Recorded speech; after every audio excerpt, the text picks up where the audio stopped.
Welcome back, America. This is the day the music died. Ritchie Valens went down in a plane in 1959, I think, along with the Big Bopper and others. Something Olivia Beavers, Wall Street Journal reporter, probably doesn't know. Did you know that, Olivia?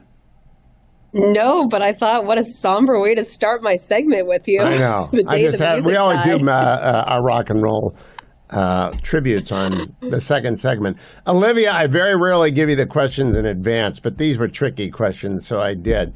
I'm just wondering, we're down to a 2-vote margin in the House because Matt Gaetz quit, Michael Waltz went to the White House, and Elise Stefanik's going to the UN. When are the special elections to fill those 3 seats?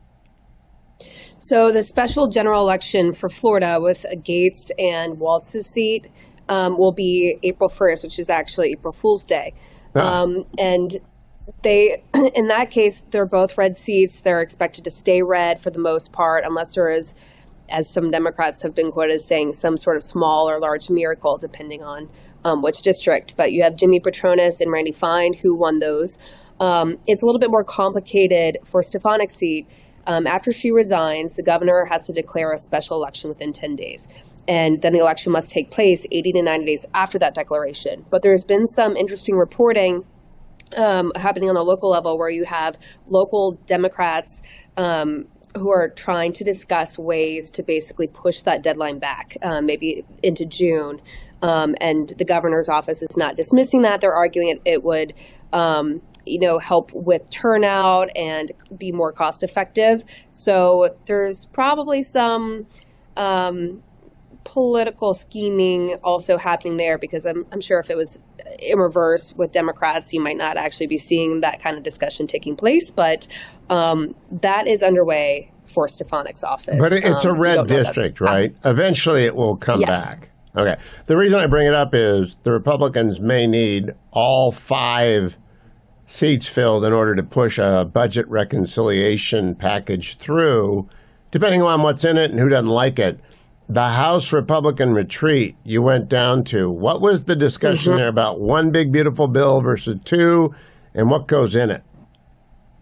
So there still seems to be a divide in the party. House Republicans, especially Jason Smith, who's the chairman of the Ways and Means Committee, he's pushing one bill. His argument is basically if there's 2 bills, he doesn't think that they can get Trump's tax cuts passed through the House with a narrow majority, even if they gain those seats. And so he wants to package energy, border, Trump's tax cuts all in one, quote, big, beautiful bill. But when Trump was down there, he basically publicly said, I don't care if it's 1 bill or 2. I just want it to get done.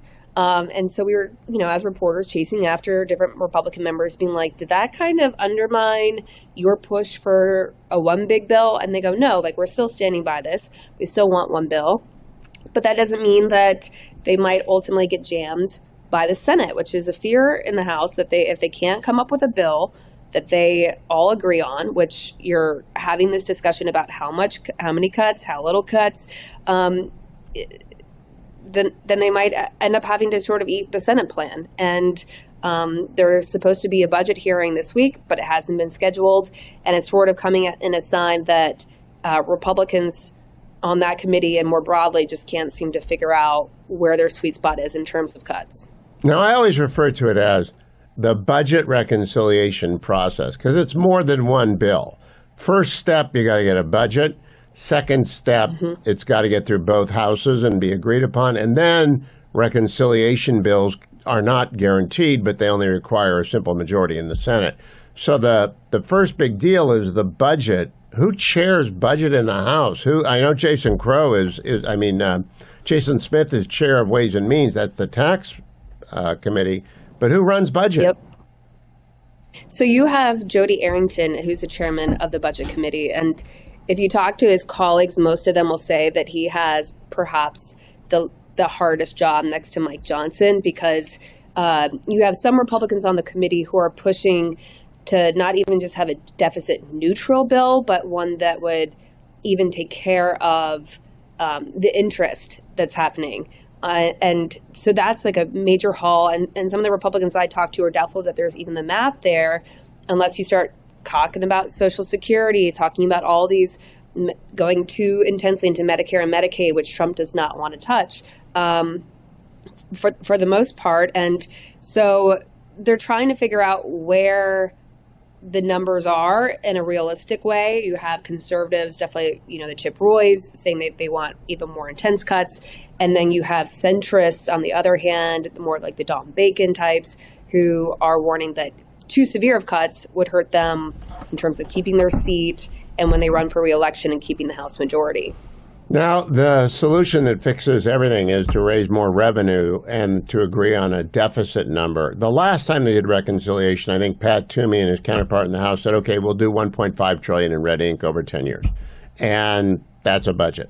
They can do that again. They can do $3.5 trillion in red ink if they want. They can do whatever they want, but the more revenue you bring in, that's why I want the one-time window on the conversion of Roth and 401 the conversion of IRA and 401ks to Roth IRAs to be the present discounted value of whatever tax revenue they bring in over the next 40 years.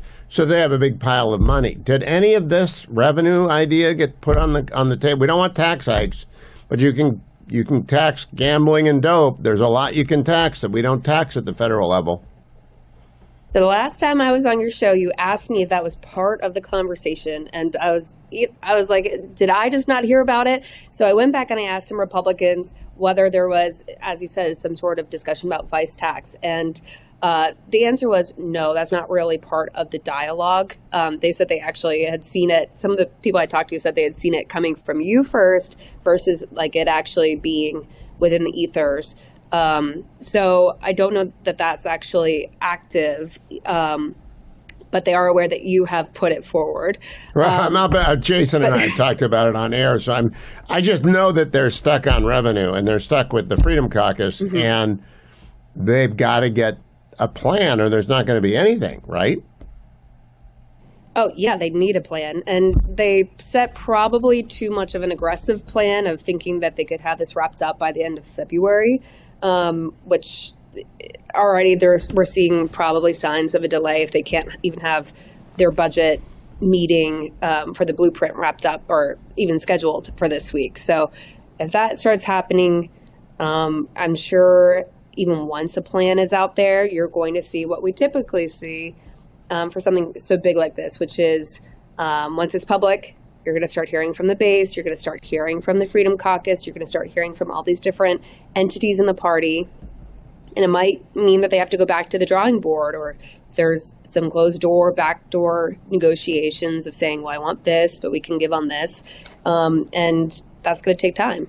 So, Olivia, just to put a dot on it, April 1, 2 more Republicans come to Congress. Third new Republican doesn't show up for time certain, right?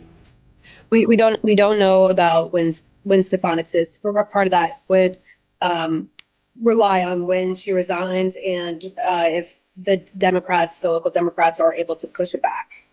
Okay. Always a good thing to talk to Olivia Beavers. Follow her on X at Olivia_Beavers. She's with the Wall Street Journal, and I appreciate her every single Monday. Thank you, America.